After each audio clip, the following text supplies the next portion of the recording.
Black, Poetic G. Good evening, ladies and gents. I'm King George. I'm the owner of T.Y.I Productions. I am the curator of Black 31 magazine. Today we are here again in the building with another special guest. This brother is an entrepreneur. This brother is a CEO. And most importantly, this brother is a boxer for official celebrity boxing. And man, can this brother rumble. So can we give it up for no other than the brother with the hands. They call him Mr. Everywhere, right? Can we give it up for One Punch Carr? Let's go. Thank you, brother. I appreciate that, man. Thank you for having me. I already know, man. It's good, man. What's going on? Who is One Punch Carr? Who is One Punch Carr? One Punch Carr is a boxer, is a mogul. He's a CEO on the go. He's a roundabout people person, and he's something that really comes from the community and organically, Yes. and grew and blew to a bigger platform. Absolutely, absolutely. Now we want to dig right into it. How did brother One Punch Carr? How did you grow up? Like everybody else in the mean streets of Philadelphia. Poverty stricken. I lost both of my parents at an early age. So battle with, depression, battle with,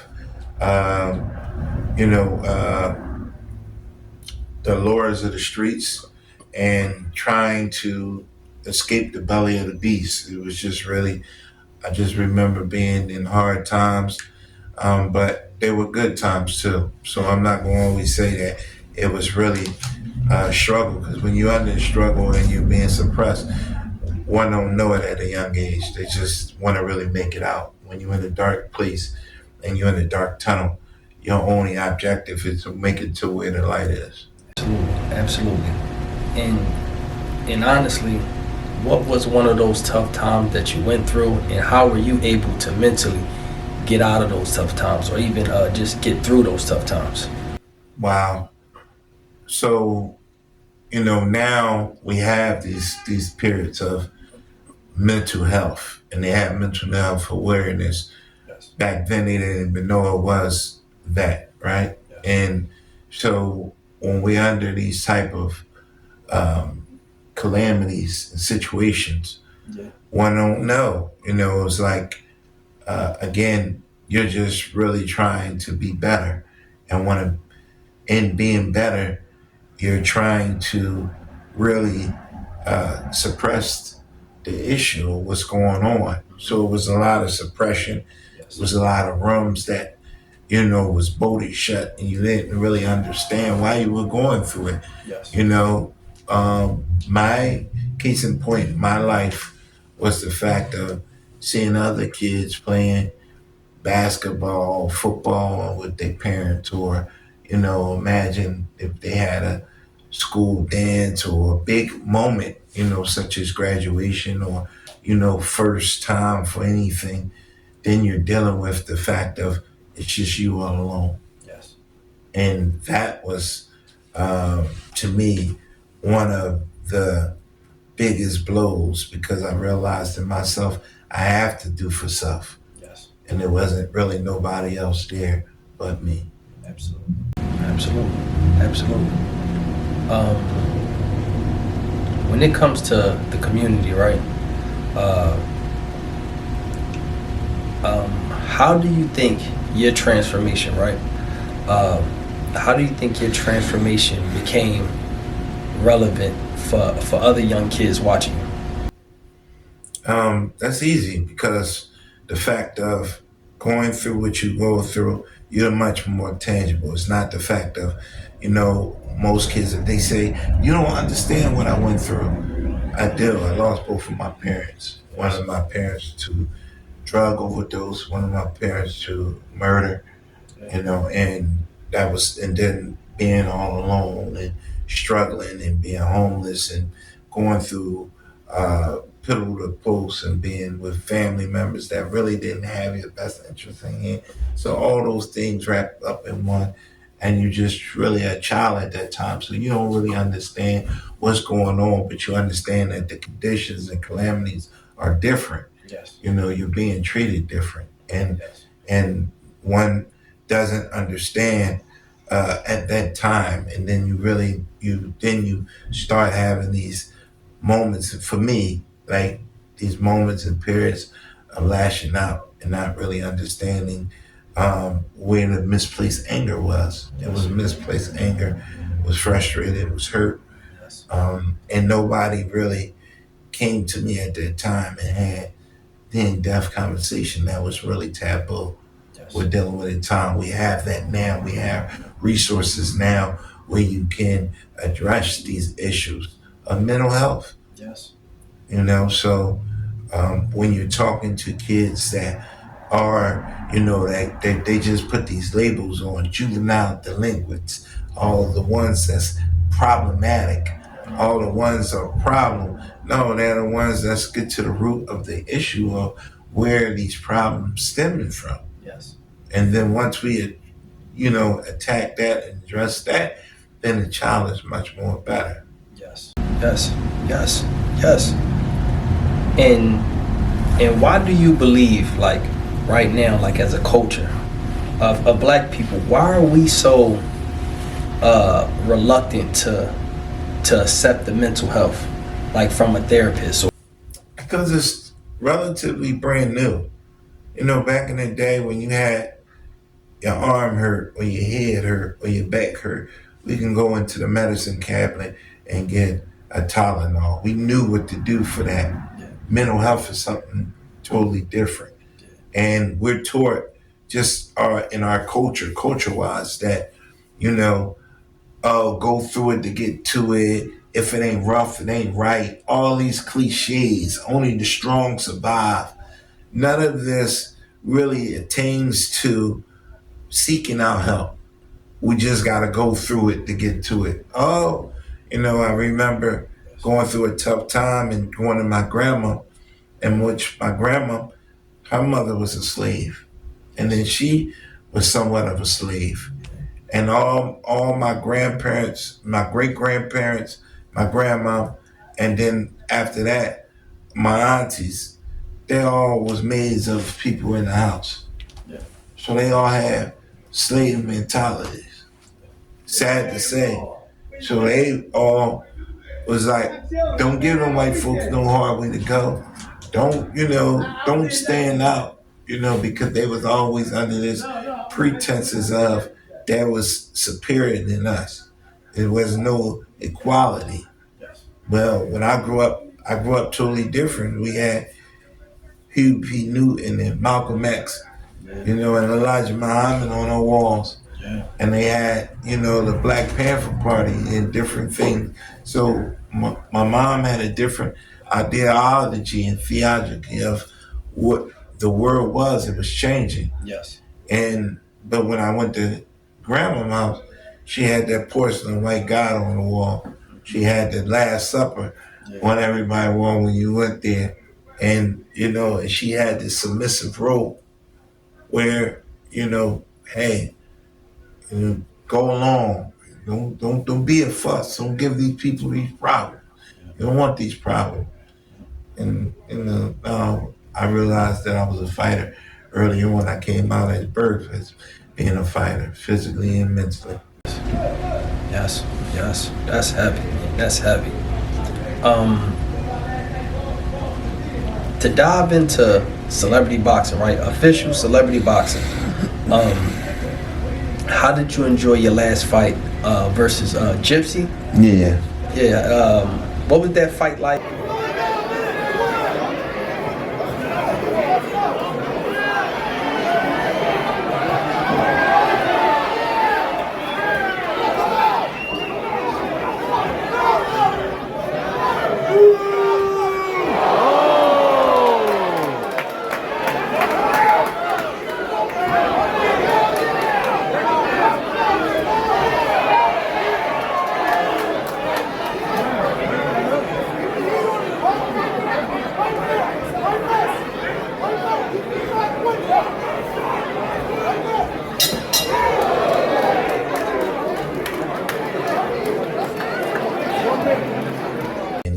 gutsy, and he came to win. It wasn't really no playing. He really just thought, hey, I was going to be the pushover, and demonstration is better than conversation.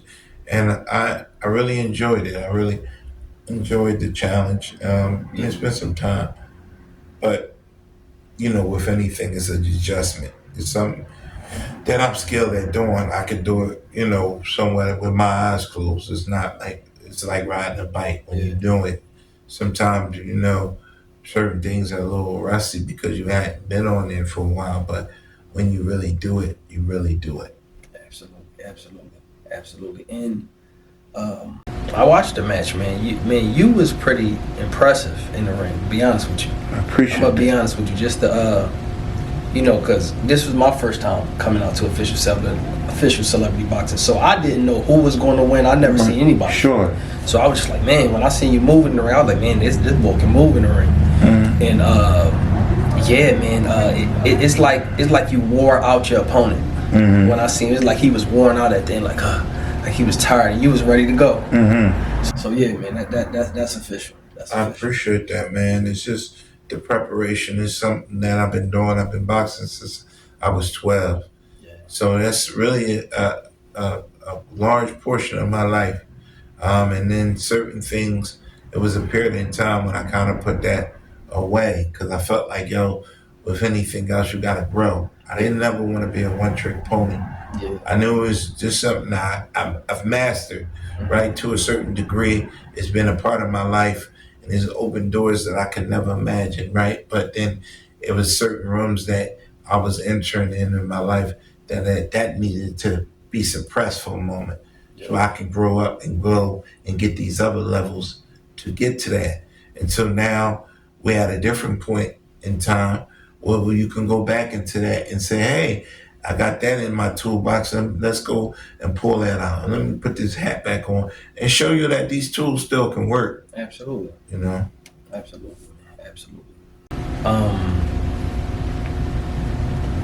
The entire event was phenomenal.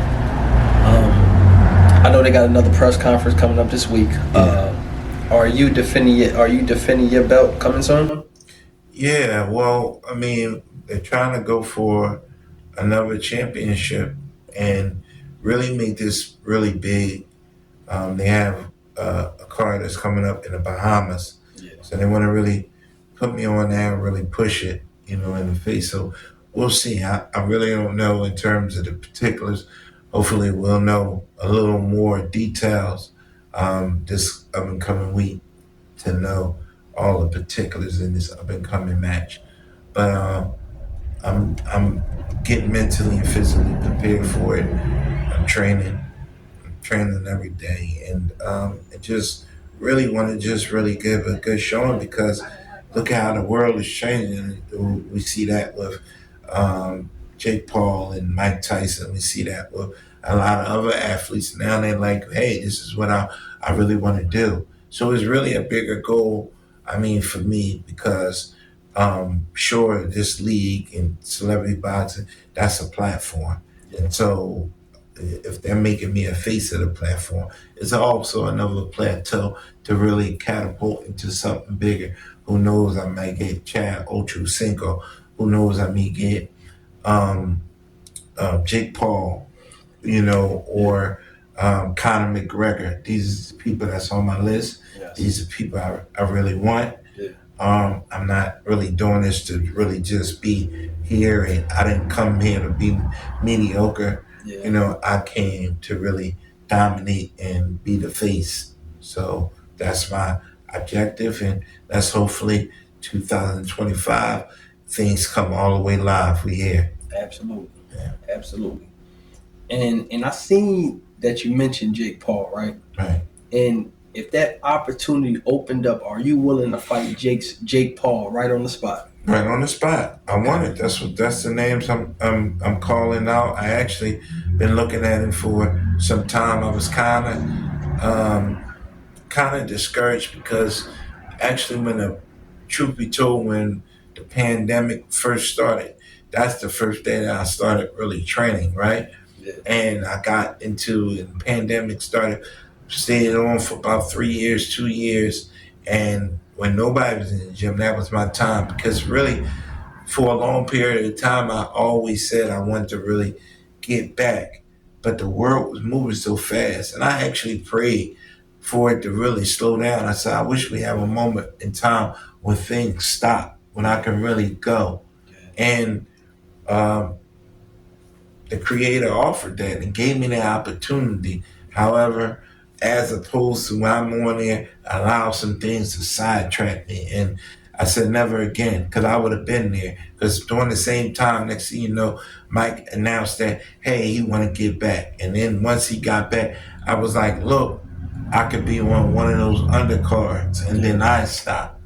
So I'm like, I'm not stopping no more. I don't care what adversity, what road or obstacles in my way. I gotta be able to block that out. They're sent by the enemy, And I really, I could have been there. If I didn't stop, I would have been really on that card or been a subject on that card. I probably would have been fighting one of them at that moment. Yes.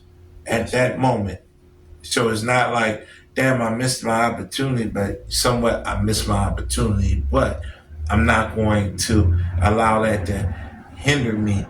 This is now, it's like, okay, now or never. That's my calling. Yes. When this came about, I'm like, look, the creator only gives you but so many times because when you call, they're gonna be like, hey, I gave you opportunity. Yeah. Hey, here was the other opportunity. Hey, it was the so I'm like, wow, you're right. I can't spit it in the face when they're giving me, a situation, a platform.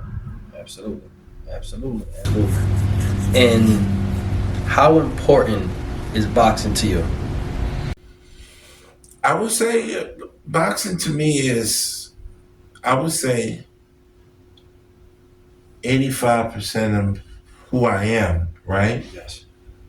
The other 15% is the passion.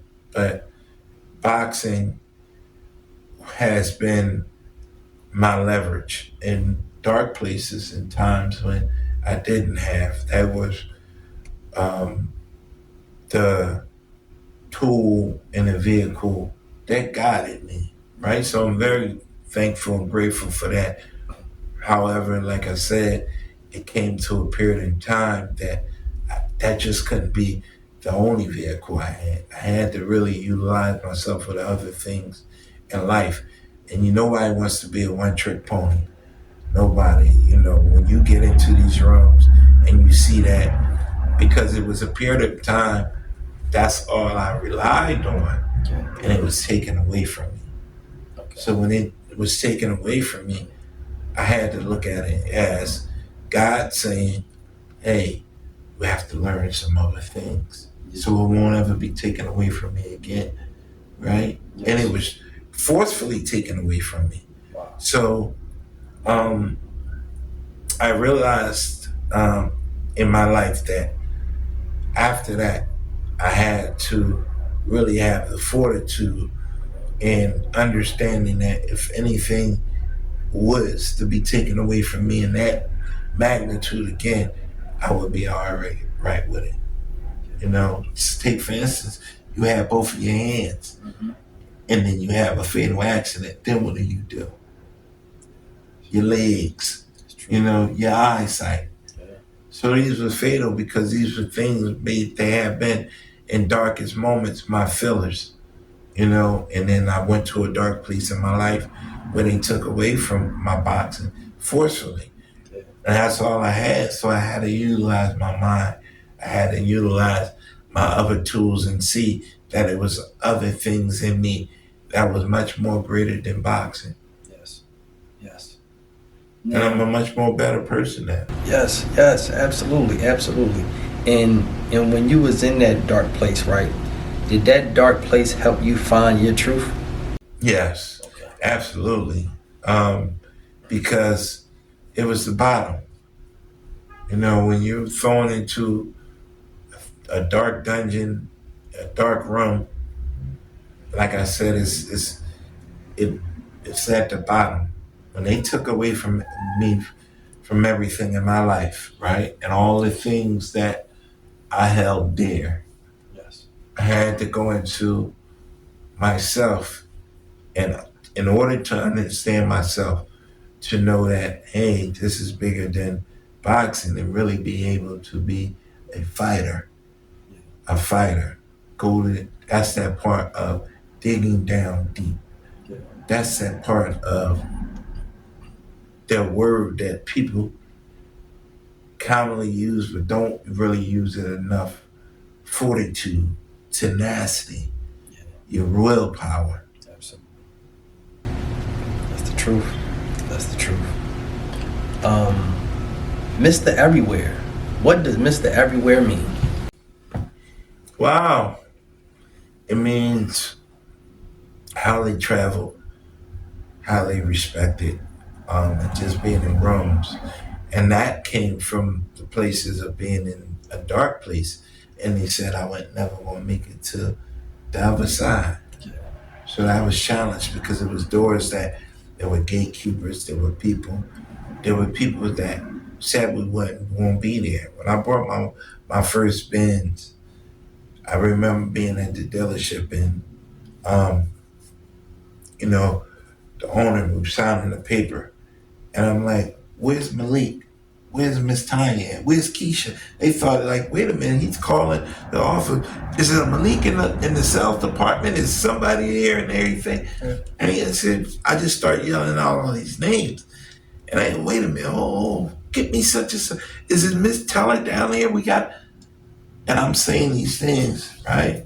And he didn't understand. Nobody works here. I said, no, they were the people along my journey that told me I couldn't be here. There was people that said I wasn't going to be here. I remember when Miss Turner said in school I wasn't going to be nothing.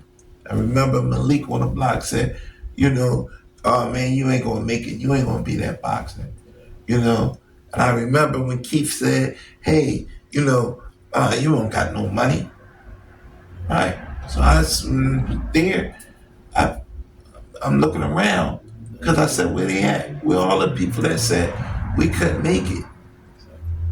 And when I traveled, across the world, my first time going to L.A., in the West Coast, standing at the water, and I'm asking myself, where are all these people at? So every time I ate at a restaurant, the expensive restaurant that they said wasn't for us, I asked where these people were. When we went to the Grammy Awards, the Soul Train Award, where's Malik and them at? They had to be there because they said I wasn't going to be there. So we looking for them. I don't see them. That's where that comes from. When I say I don't see them, that's the reminder of telling the little people you can still do it, because all the people that gatekeeped and told you along the way you weren't going to be there, they're no longer around. They're no longer around. So that's where Mr. Everywhere came from. It wasn't the fact of saying, nah, look at me, I'm here and you not there. It was saying that those gatekeepers, those naysayers, the ones that tried to really discourage me along the way, and all the little ones along the way that said, you're not going to be this, facetiously, we turned it around and made it there. So now all the little ones that go on live and say, where they at? That's power. Because this is almost like Hands Across America. Absolutely. This is one punch, one line. This is Hands Across America, touching everybody and allowing people to see that, you can be there. Absolutely. That's what it's about. Listen, that's what it's about, man. Damn, that's heavy. Damn, that's some heavy jewels from One Punch Carr, y'all. That's heavy. So, how much love, right? How much love do you have for the city? A lot. I got a lot of love because this is where it started at. But I also know that I've hit a plateau in my life, and when you hit that fork. Mm-hmm. You don't want to have too much love and you turn around and be like Nipsey Hussle. You know, when you really trying to educate our people and trying to put things back and they're not ready for it and ready for change. Yeah. That's when the assassination comes. Yes. You know, you don't never want to be like Sonny on the block. Sonny loved his neighborhood and the Bronx tell, and that's what happened. Yeah. You know, I'm not going to say I'm the king of this, right?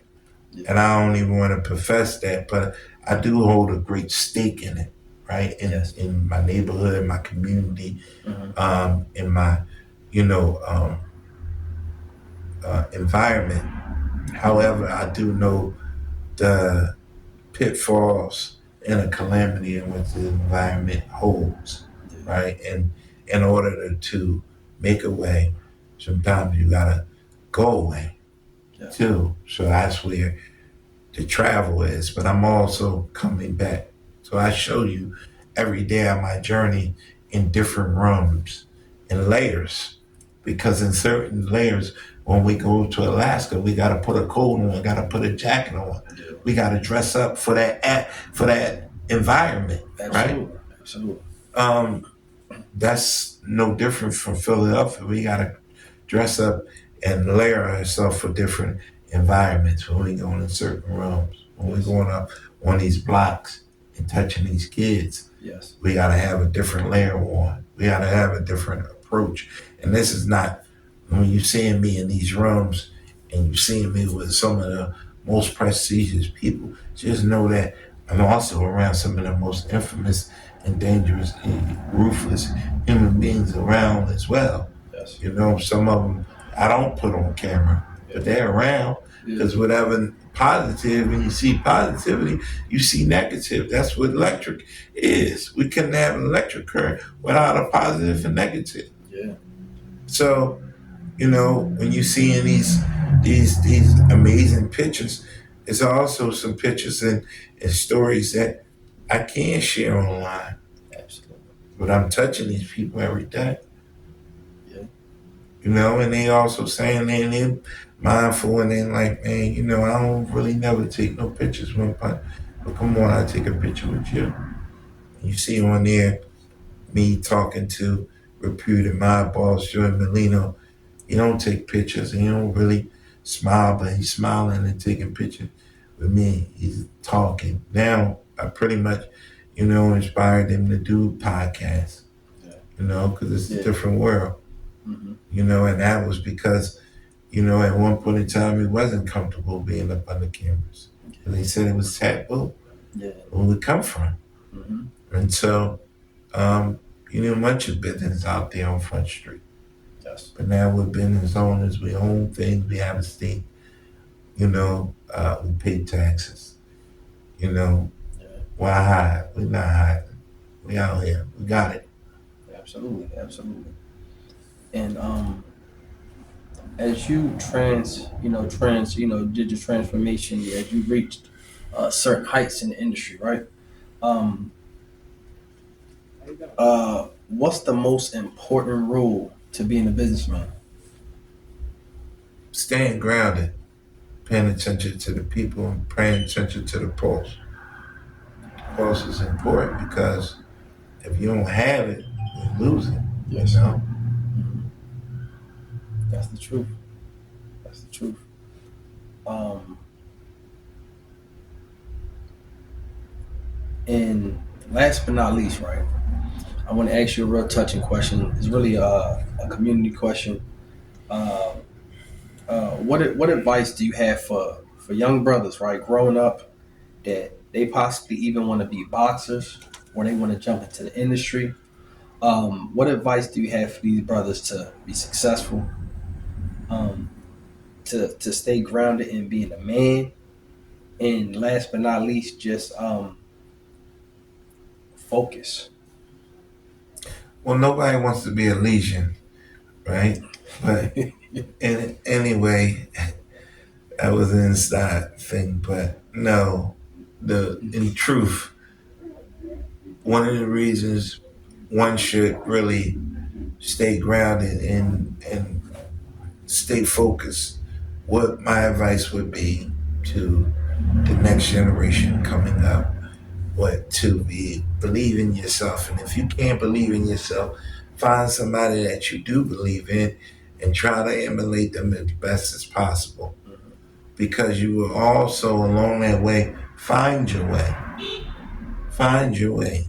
You know, when we look at the Honorable Elijah Muhammad, one of his key uh, you know, phrases and thought process was do for self. Yes. They learned and they understood it. They really, they created their own food. They had their own publication, Yes. and they were out there doing for self. The bean pie came, the healthy eating and living came, and the education came. You know, always also almost like Huey P. Newton in Oakland. They was feeding the homeless. They was feeding the children. They had the breakfast program. And they also had the education. And anytime us as individuals collectively come together and put our minds together and strategize, right? Without chaos, what is it called? Organization. Yeah. And then later on, because we're black, we're called organized crime. Yeah. Yeah. Because it grows and is larger than life. Yeah. Your glasses are your glasses because they're what? They're on your face. But suppose I wanted them and I took them off your face, what would stop me? Nothing. It would only be stopped because of you. Yeah. You know, Absolutely. it was because you allowed me to not have them, right? Yeah. So I say that in understanding, right, in life, there'll only be two ways that you would stop me: physically, or you would have to go and get resources around you. You have to go and call the police and have to call people that's going to protect you, your big cousins, your family. Hey, give me them glasses back. Or I'm calling the police. The police come in or whatever. And then you put the man on me. You know what I mean? The bigger mob, right? But the only way to really stand and understand and have a sense of organization is the power, right? Yeah, and that's really what this is all about in terms of when you start strategizing and we come together as businessmen and we put ourselves together and we stockpile and we say, let me buy this building, let me buy this building. Now they're saying, oh, we organize, we're strategizing. Yeah. And then you're trying to run us out. Yeah. Yeah. You get my point? So this is deep. I've seen it all my life, my natural born life. Yes. In '84, I was in school, right? And Nancy Reagan was screaming, "Up with hope, down with dope." I came outside my house, and when she launched that campaign, had everybody saying it in school.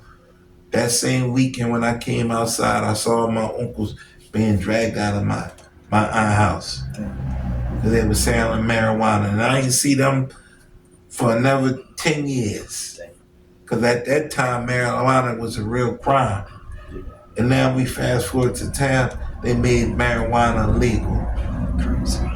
Crazy. And then fast forward that, when we was young, every weekend we would go to auntie house, different cousins' houses, and they had a selling party, selling dinners and everything. And they would have music, and they had card games. And they called them speakeasies, and they called it illegal gambling. I remember my aunt being dragged out in a house rule. And they was just trying to get money for rent. And I ain't see her for another 6-7 years. Because they called it organized.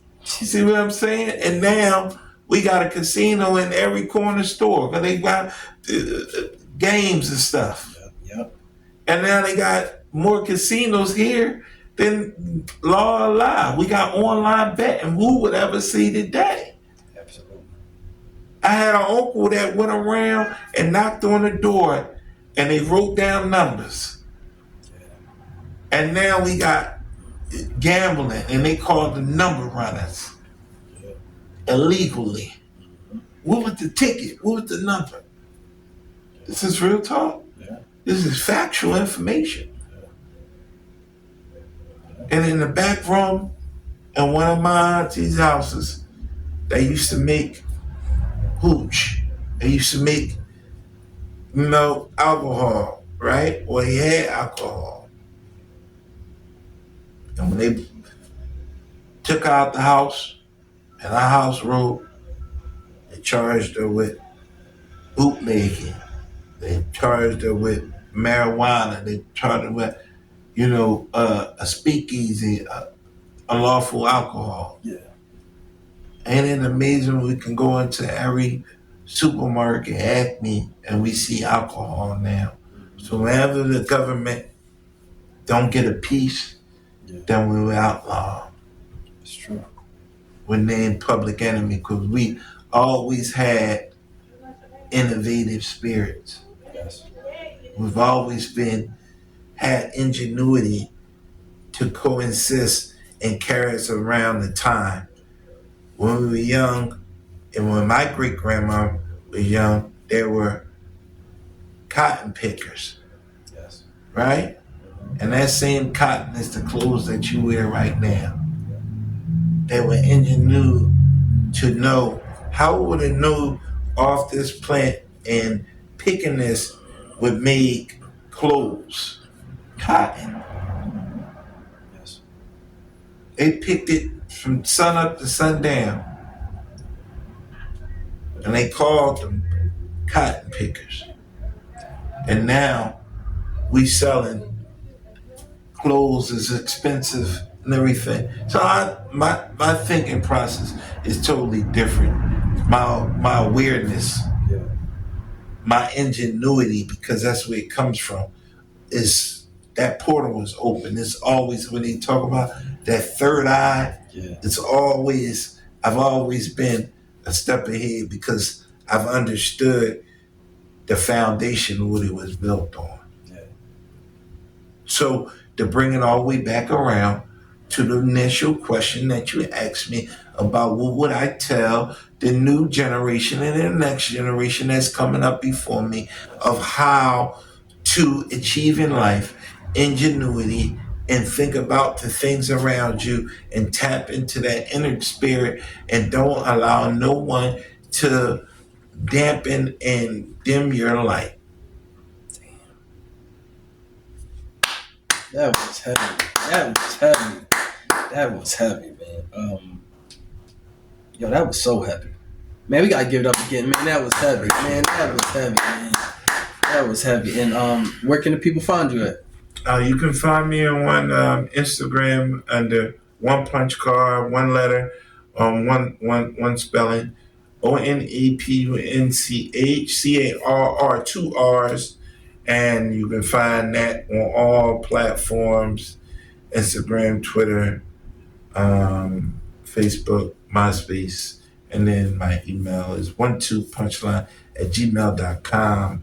The 12punchline spelled all out and at gmail.com, and the website is coming. It's right now, it's under construction. Been trying to tell them to get the website, new Shopify and all these things. Hopefully it'll be up by Black Friday and we won't really do it. And then, time to the launching of the magazine, the new edition that I'm in, we'll have all those things in it. Everything will be up and running. So look forward to, thank you for having me. Look forward to hearing from you and everybody else out there. And, hopefully we'll build again. Absolutely, bro. Absolutely, bro. Thank you, brother. That was heavy. Tap in each and every week. I want y'all to continue to tap in, just like he said. Dude, listen, go support Simon One Punch Carr. This is the boxer that's with official celebrity boxing, ex-Rumble. Man, his brother can rumble. And each and every week, do not forget to tap in with B.L.K. 31 magazine. We could have your favorite boxer, your favorite poet, your favorite artist, your favorite book author. We could have the little girl down the street with the lemonade stand, or it could be you. So please tap in. We are the platform of truth, the home of the champions, and the place where we uplift man, woman, and child. Peace and love, y'all. One. Remember, this game's built given. Embrace it. T.Y.I, Poetic G. Peace and love. One. I love it.